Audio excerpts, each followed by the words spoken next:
అందరికీ జై భీమ్. ఈరోజు ఆంధ్రప్రదేశ్ మాజీ సీఎం జగన్మోహన్ రెడ్డి గారి పుట్టినరోజు. మొదటగా మనం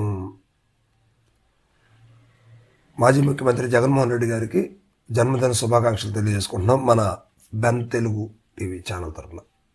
సో జగన్మోహన్ రెడ్డి గారు అసలు ఆంధ్రప్రదేశ్కి ఎందుకు ముఖ్యమంత్రి అయ్యారు, ఆయన ఏం చేశారు, ప్రజల్లో ఆయన నానుడు ఎంతవరకు ఉంది అనేది ఈ వీడియో చాలా సింపుల్గా 5 నుంచి 6 నిమిషాలే చేయాలనుకుంటున్నాను. కొంచెం జాగ్రత్తగా వినండి. కొంతమంది దీనికి వ్యతిరేకంగా కూడా మాట్లాడవచ్చు. ఇందులో నేను చెప్పేటువంటి క్లారిటీ అని మాట్లాడంటే గతంలో చెప్పినట్టుగానే నేను వైసీపీ మీద ఎక్కువ వీడియోలు చేసి ఉండొచ్చు, కానీ అది ఫేవర్గా కాదు, ఉన్నటువంటి విషయాన్ని వివరించాను. అక్కడ మంచి జరిగితే మంచిగా చెప్పాను, తప్పు జరిగితే తప్పుగానే చెప్పాను. కానీ దీన్ని కొంతమంది తెలుగుదేశం పార్టీ శ్రేణులు ఇతను వైసీపీ ఫేవర్గా చెప్పున్నాడు అనదు. వైసీపీ వీడియోలు ఎక్కువ చేసాం కానీ మన ఛానల్లో వైసీపీకి ఫేవర్గా ఎక్కడా లేదు. అంటే వైసీపీ ఇన్ఛార్జీలు మారారు, కొత్త వాళ్ళు వచ్చారు, ఈయన బాగా పనిచేశాడు, ఈయన బాగా పని చేయలేదంటే అది వైసీపీకి ఫేవర్ ఎట్లా అవుతుంది? కాదు కదా. అంటే తెలుగుదేశం గురించి మాట్లాడకపోతే నేను వైసీపీకి ఫేవర్ అవ్వను కదా. సో అందుకోసం ఈ వీడియో మీరు మొత్తం చూస్తే కొంతవరకు మీకు క్లారిటీ రావచ్చు.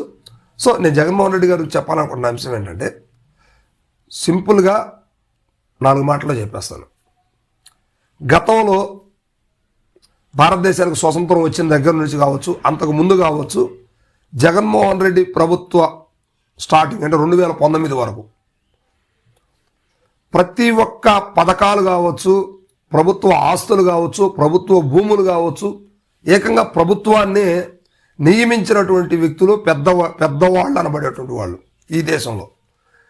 అలాంటి వ్యక్తులు భారతదేశాన్ని దోచేశారు. ఇది ప్రతి ఒక్కళ్ళు ఒప్పుకోవాల్సిన మాట. ఆ దోచేసినటువంటి సొమ్ముని వాళ్ళు భద్రం చేసుకొని వాళ్ళు ఉన్నత శిఖరాలకు ఎదుగుతున్నారు. 97% ప్రజలు అట్టడుగు స్థితిలో ఉంటే కేవలం 3-4% మాత్రమే ప్రజలు కోటీశ్వరులయ్యి కోటాను కోట్లు సంపాదించుకుంటున్నారు.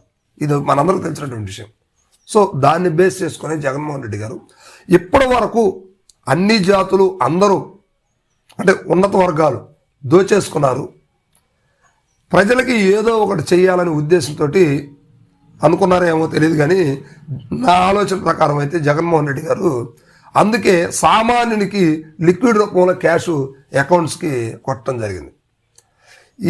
ఈ ఒక్క విషయంతో జగన్మోహన్ రెడ్డి గారు దేశంలోనే ప్రప్రథమ స్థాయికి వెళ్ళారు. వాళ్ళు యాక్సెప్ట్ చేసినా చేయకపోయినా కేవలం జనాలకి డబ్బులు ఇవ్వటం తప్పు, పథకం ద్వారా వాళ్ళకి వెసులుబాటు కలిగించాలి, అంతేగాని డైరెక్ట్గా డబ్బులు ఇస్తే సోమరులు అయిపోతారు, ఆర్థిక కుంటుబాటుతనం అంటే ఆర్థిక మాన్యం ఏర్పడుతుంది అని చెప్పేసి చాలామంది నిపుణులు చెప్పారు. అందులో చంద్రబాబు నాయుడు గారు కూడా ఈ విషయం గురించి రాష్ట్రాన్ని శ్రీలంక చేస్తున్నారు, లేకపోతే ఇంకొక దేశంగా చెప్తున్నారా అని చెప్పేసి కొంత మాట్లాడటం జరిగింది. సో వాళ్ళు చెప్పిన దాంట్లో కూడా నిజం లేకపోలేదు.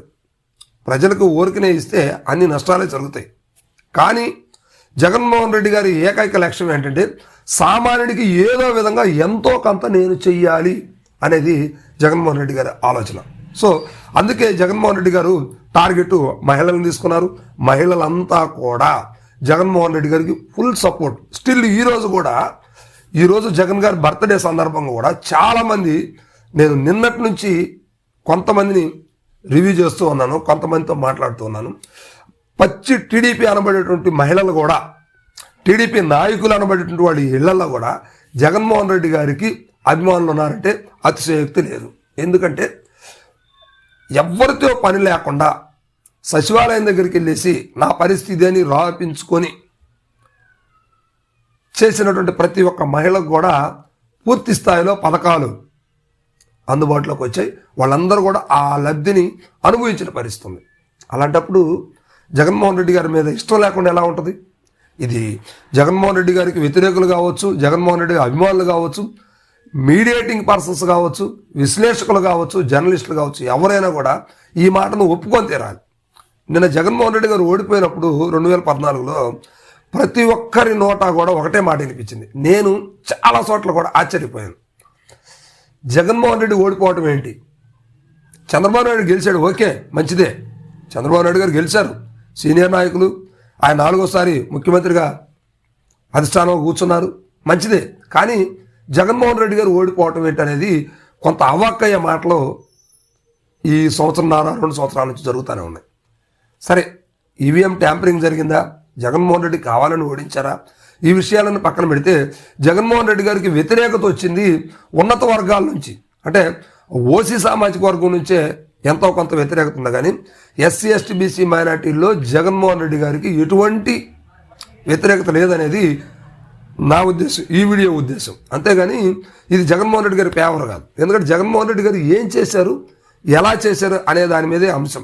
కేవలం జగన్మోహన్ రెడ్డి గారి ఆలోచన విధానం అంతా కూడా ఇప్పటి వరకు పెద్దవాళ్ళు దోచుకున్నారు, నేను వచ్చిన తర్వాత అయినాక సామాన్యుడికి పేదవాడికి సహాయ సహకారాలు అందించాలి, ఎంతో కొంత వాళ్ళని నిలబెట్టాలి అనే దృక్పథంతోనే జగన్మోహన్ రెడ్డి గారు చేశారు. ఇక్కడ శ్రీలంక అవుద్దా, నెదర్లాండ్స్ అవుద్దా, నేపాల్ అవుద్దా, బంగ్లాదేశ్ అవుద్దా అని పక్కన పెట్టేసింది.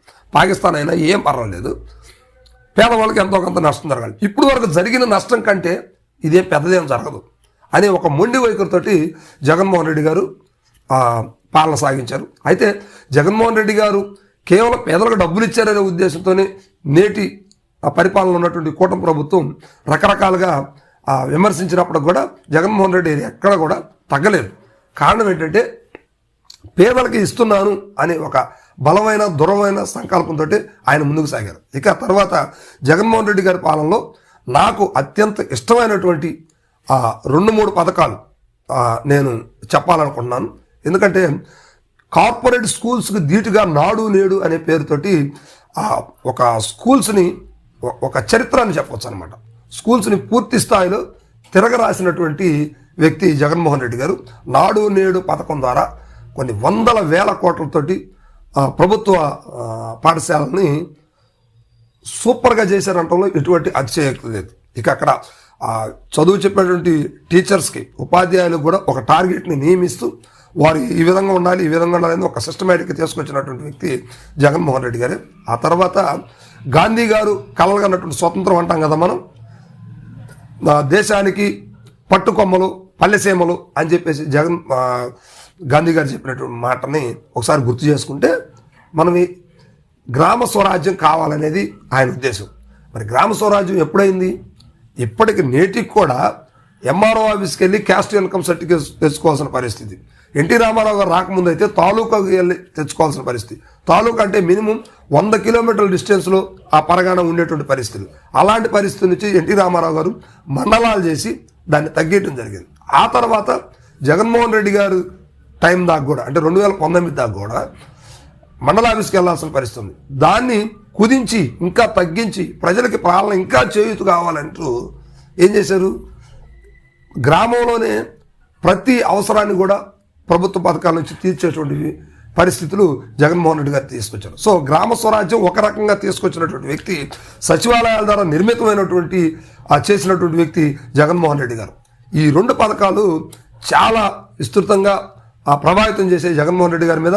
అదేవిధంగా ఆరోగ్యశ్రీని కూడా రాజశేఖర రెడ్డి గారు స్థాపించినటువంటి ఆరోగ్యశ్రీ కూడా జగన్మోహన్ రెడ్డి గారు ఇంకా కొన్ని అందులో యాడ్ చేసి ప్రజలకు పూర్తి స్థాయిలో 1000 రూపాయలు పైబడినటువంటి ప్రతి జబ్బు అయినా కూడా ప్రతిదాన్ని కూడా ఆరోగ్యశ్రీలో చేర్చి చేసినటువంటి ఘనత జగన్మోహన్ రెడ్డి గారికి దక్కిందని చెప్పవచ్చు. సో మరి ఇలాంటి పరిస్థితుల్లో జగన్మోహన్ రెడ్డి గారు ఎందుకు ఓడిపోయారు, ఇవన్నీ కూడా మనం నెక్స్ట్ వీడియోలో తెలుసుకోవచ్చు.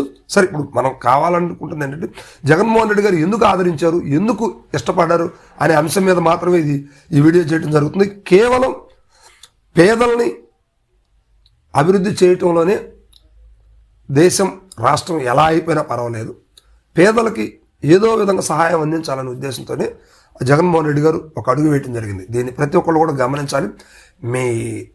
మీ అమూల్యమైనటువంటి సందేశాలు, కామెంట్స్ ఏమైనా ఉంటే కామెంట్ బాక్స్లో చేయండి. అందరూ ఈ వీడియోని లైక్ చేయండి, షేర్ చేయండి. మరొకసారి మాజీ సీఎం జగన్మోహన్ రెడ్డి గారికి హృదయపూర్వక జన్మదిన శుభాకాంక్షలు మన ఛానల్ తరపున తెలియజేసుకుందాం.